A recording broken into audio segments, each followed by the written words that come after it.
The moment my mother-in-law's hand closed around my camera, something inside me went very still. Not calm. Still. The way the air gets still before something breaks. This is not a job, she said, holding my Canon EOS up like evidence in a trial. This is a toy. A hobby. Real women take care of their families, not waste their days playing photographer. She set it down on the counter, hard.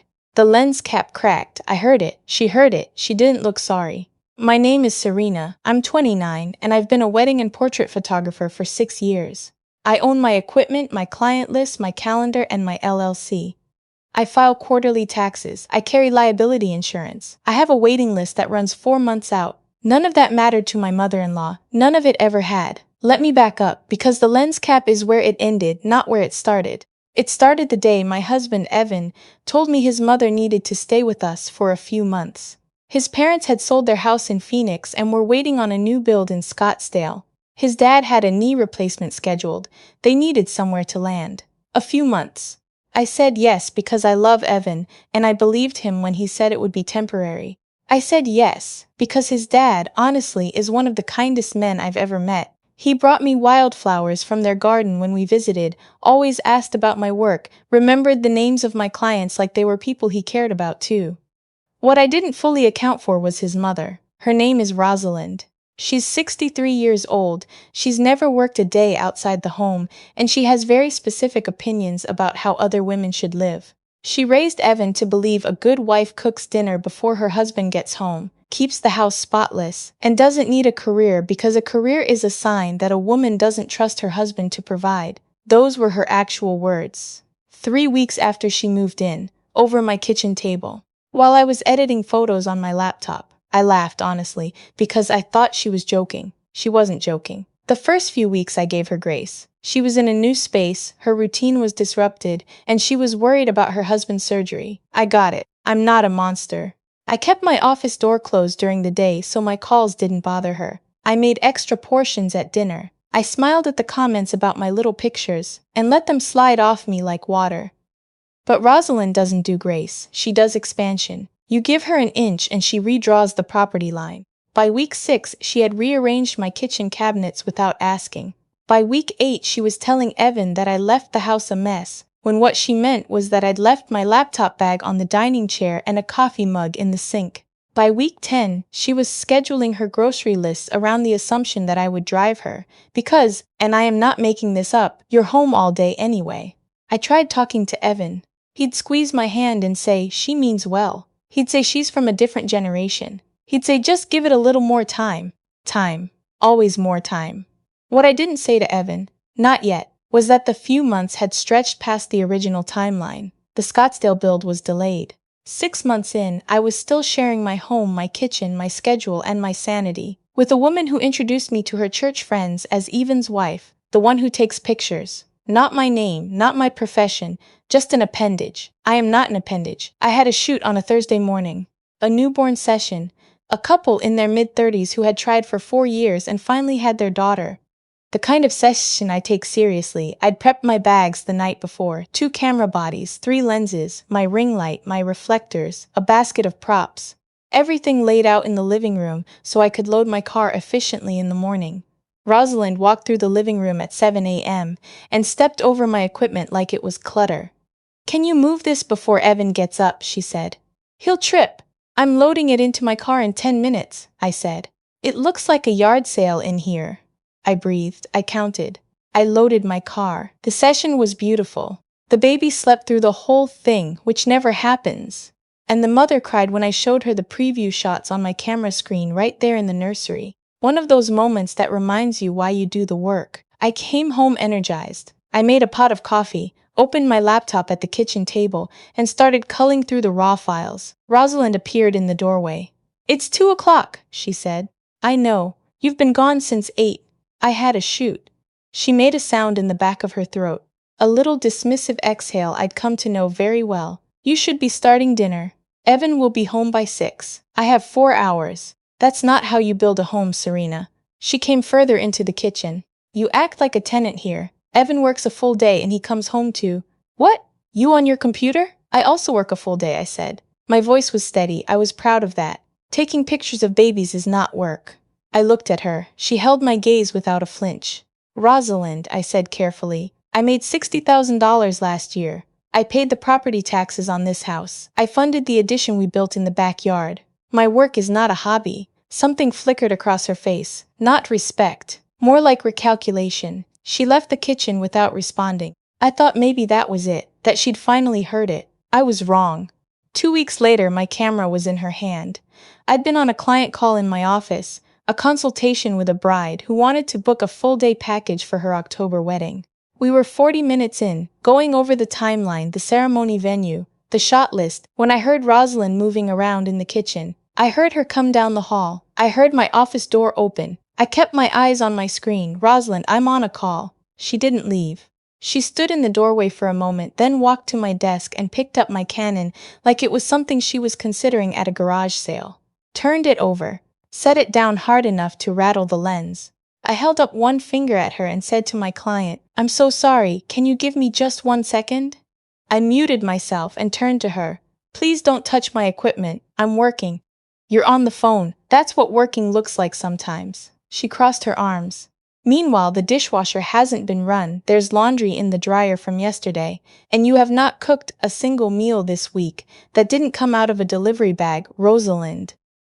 You know what Evan told me? He said you don't even clean the bathrooms anymore. You pay someone to do it. Yes, I pay someone to do it. Because my time is worth more per hour than the cleaning service charges, and that's a rational economic decision. That's when she said it. Picked my camera back up, looked me dead in the eyes. This is not a job, this is a toy. Real women take care of their families. The lens cap cracked. Something in me cracked with it. I unmuted my call. I said, I'm so sorry, I need to reschedule our consultation. Something's come up at home. I will email you tonight. I closed my laptop. I stood up. Put my camera down, I said. I'm trying to help you understand. Put it down. She put it down. And then she started talking again, her voice rising, about how I'd never respected her home or her son, how she'd raised Evan better than this, how a woman who loved her husband would never choose her little business over her family. And here's the thing about being pushed past a certain point. You stop performing patience. You stop calculating how it's going to look. You just move. I stepped around the desk, took my camera gently from the counter where she'd left it, walked past her into the hall and opened the front door. I need you to leave, I said. She stared at me. Excuse me? This is my home. I pay the mortgage. I need you to leave for the rest of today. And honestly, I need you to think very seriously about whether this arrangement is working for any of us. You can't just— Evan will hear about this. I know he will. I'll tell him myself. She left. Not gracefully, not quietly, but she left. I stood in my own doorway for a long time after her car pulled out of the driveway. Then I went back to my office and emailed my client to reschedule. I didn't cry. I opened my camera bag, assessed the crack in the lens cap, ordered a replacement, and kept working. Evan called at 5:30. His mother had called him first, which I expected. She said, you threw her out of the house, he said. I asked her to leave for the day. That's different. Silence. She cracked my lens cap, Evan. She picked up my camera, my main body, the one that cost $4,000, and she set it down hard enough to damage equipment while I was mid-consultation with a client. I asked her to leave. She didn't mean to. She said taking pictures of babies is not a real job.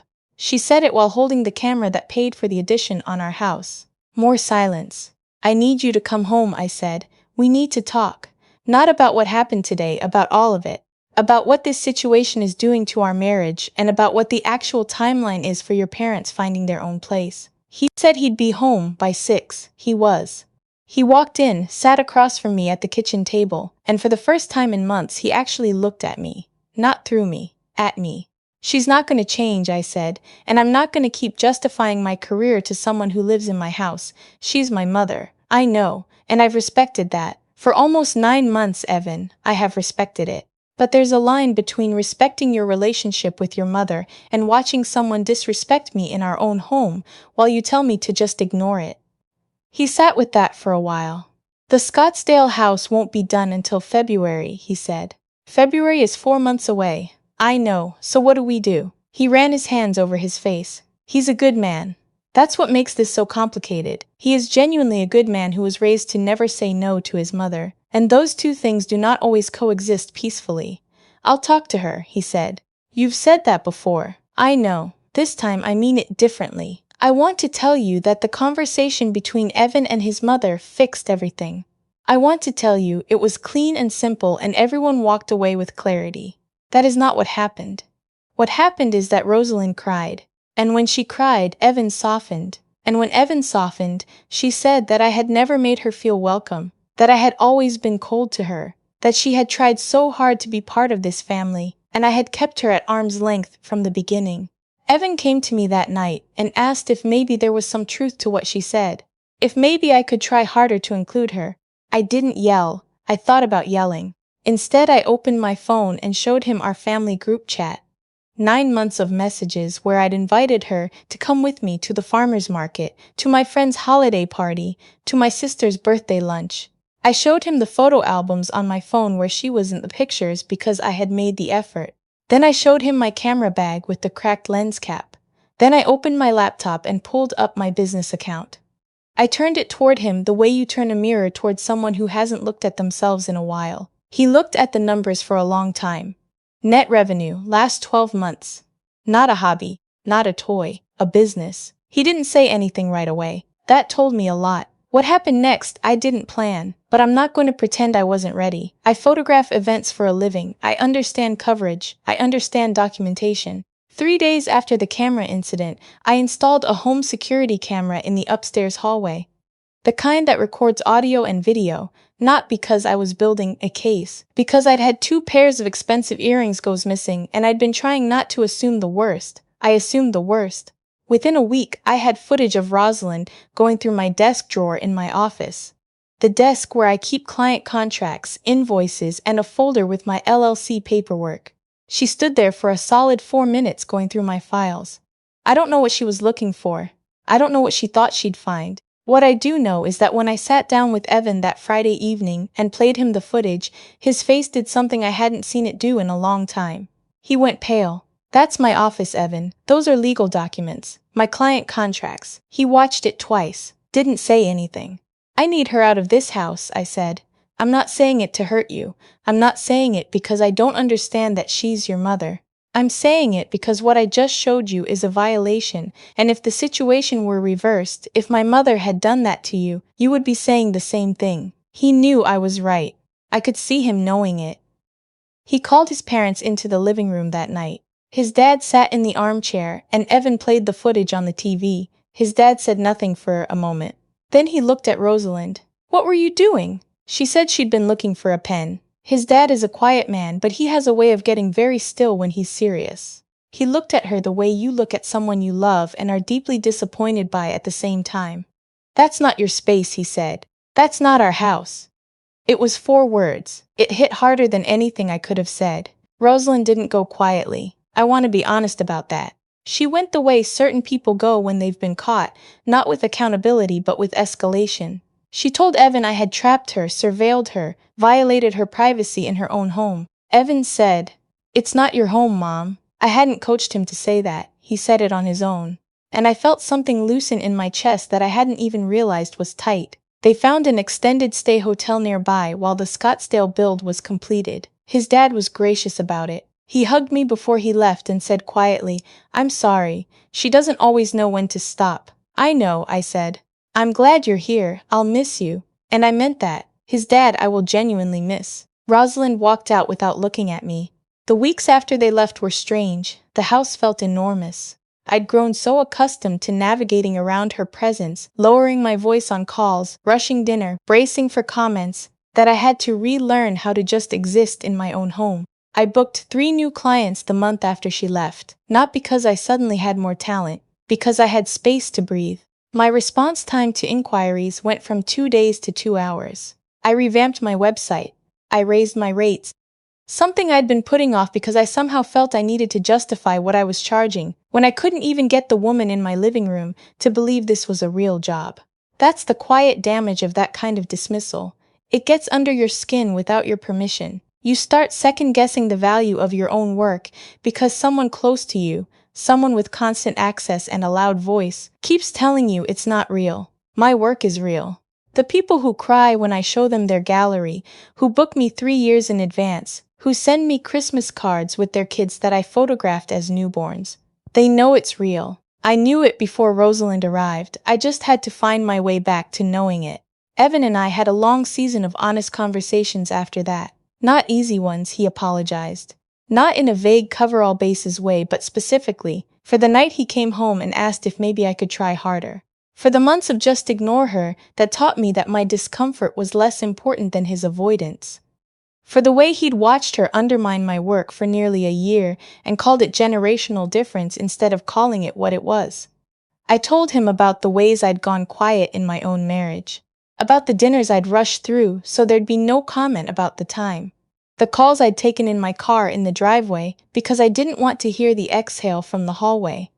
The version of myself I'd been slowly shrinking to fit into a space Rosalind had decided was the right size for me. We're still married. I want to be clear about that, because sometimes when people hear a story like this, they assume there's only one possible ending. There isn't. There are people who do the hard work and come out the other side, actually knowing each other better than before. That's what we chose. But it required Evan choosing it too. The Scottsdale house finished in January, a month early. His parents moved in. His dad sent me a text that said, "We're in." Rosalind made coffee in our own kitchen for the first time in 10 months. I think she's relieved too, honestly. Thank you for being patient. I read that text about 4 times. His dad is, without question, the most self-aware person in that family. I didn't respond to Rosalind directly. I didn't need to. What I needed, what I'd always needed, was just for her to be somewhere else. She wanted me small. She wanted me in the background of my own life, managing someone else's comfort, apologizing for taking up space with my work and my voice and my ambition. I'm not small, I never was. She thought she was teaching me my place. What she actually did was remind me exactly who I am.